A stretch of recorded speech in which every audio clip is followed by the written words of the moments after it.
Hello, today I'm going to be reviewing the SDHC CF adapter. This is just a generic one. You can buy these off of Amazon or in your local shop probably for somewhere around the neighborhood of $16 to $20.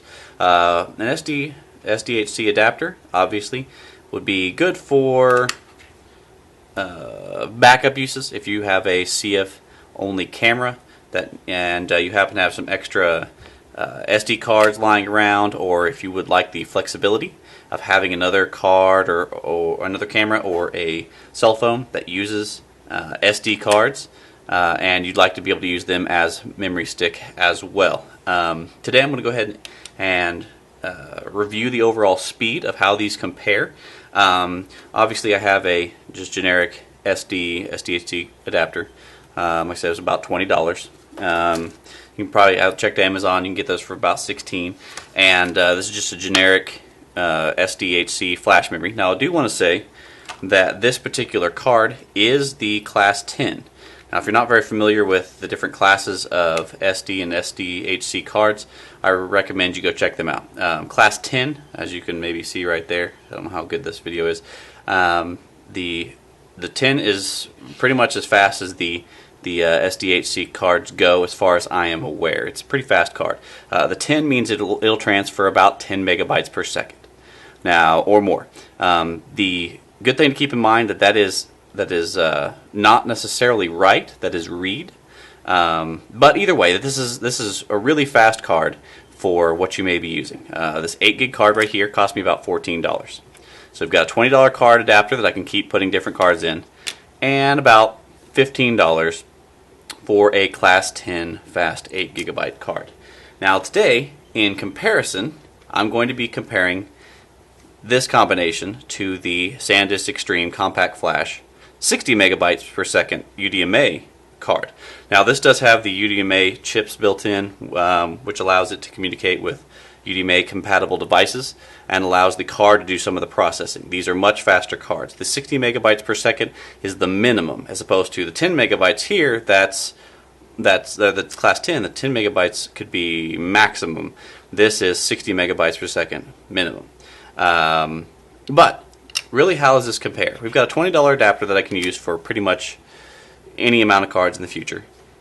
8 gigs of Class 10 memory on the SDHC for about $15, and then this card here, you can buy these on Amazon for $85 to $100. For ease, we'll just call it $100. We had about a $15 card and about a $100 card.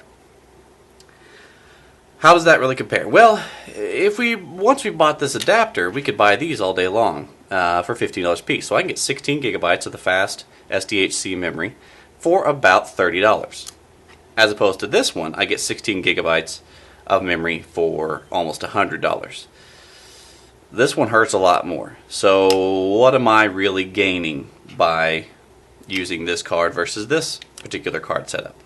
This one has flexibility of I can use these in a regular SD or SDHC camera, or I can use these in a lot of the computers nowadays. They're coming with little card readers for these built in.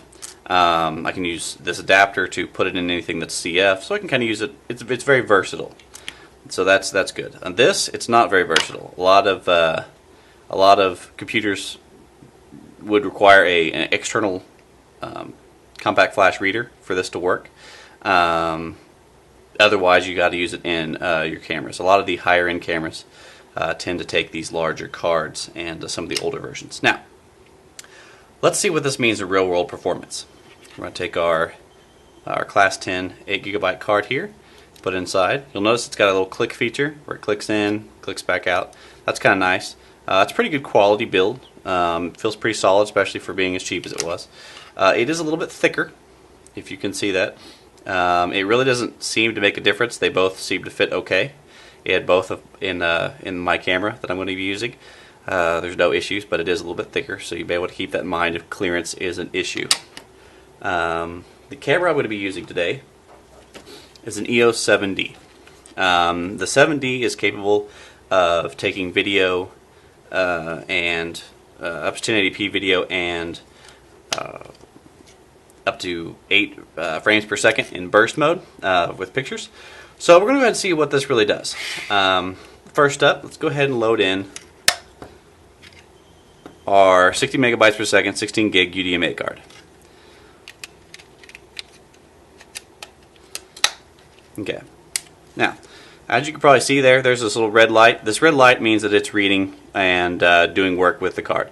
So let's go ahead and just rip off a quick burst of shots. Let's call it a second or so, and let's just see what it does.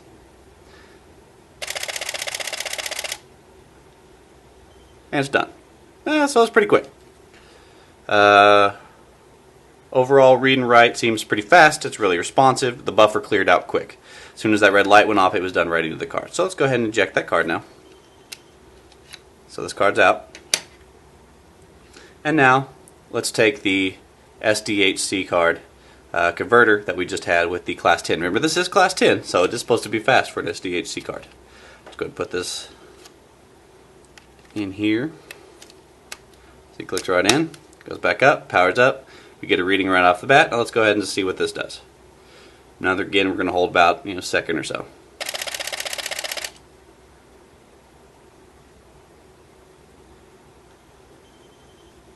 It's reading.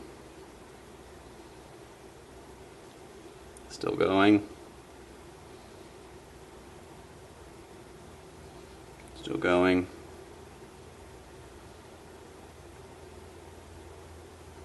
Still going. And there we go. It's finished. So, there we go. There you have it. Took several seconds. The other card fleshed out very quickly. This one was quite a bit slower. Now, you may consider, what does that really mean to me? It really depends on what it is that you want to shoot. I'm not sure how it does with video. I haven't had a chance. I don't really do that much video. This one may be fast enough for you to do 720. I'm not sure if it will do full on 1080 and give you plenty of space without going ahead and slowing down. So let's just keep it to pictures.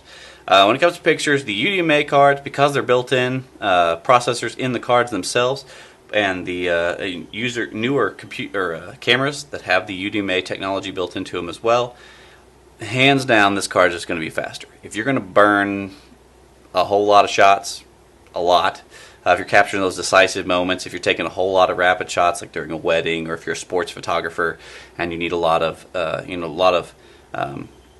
quick bursts back to back, you don't have a lot of time to wait around while your buffer clears. Then the Extreme Flash is what you got to have. It's just straight faster. It's going to be much more what you need.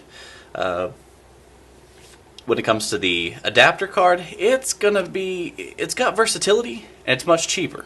That's the good thing. Remember, we got $100 for that card and $14, $15 for that card. So we got $30. We could have 16 gigs worth of memory. If you're going to be like going around maybe doing travel photos, if you're just kind of on a cruise ship, or if you're out just taking pictures of your friends or whatever, and you don't really need that real quick burst speed, you just take a few pictures and you have a little bit of time to wait, take a few more pictures, then this will honestly be a more economic and versatile memory card setup for you. Since you don't have to spend this $20 again, you can just keep buying more and more of these cards. You can buy bigger cards, smaller cards. Remember, if you buy something that is slower, that's not the Class 10, let's say Class 6 or Class 4, that is slower cards. Your buffer will take longer. It will be slower. The slower it is, the less pictures you can take in a row, and the longer it's going to take for your buffer to clear out. So the more waiting you'll do. It'll also matter because that means it'll also take longer whenever you're uploading the pictures, because again, it's a slower card. So again, just to kind of break it down, if you want to go cheaper and you don't need the speed and the burst, this is actually a very smart way to go. It's very versatile. This is a much more expensive way to go, but it is going to give you the performance and the results you need if you are in need of the high quick burst rate, clear cache. It clears the cache very quickly and all that. So there you go. If you have any questions, please feel free to leave me some comments, and I'll see what I can do. Thanks a lot for checking out my review.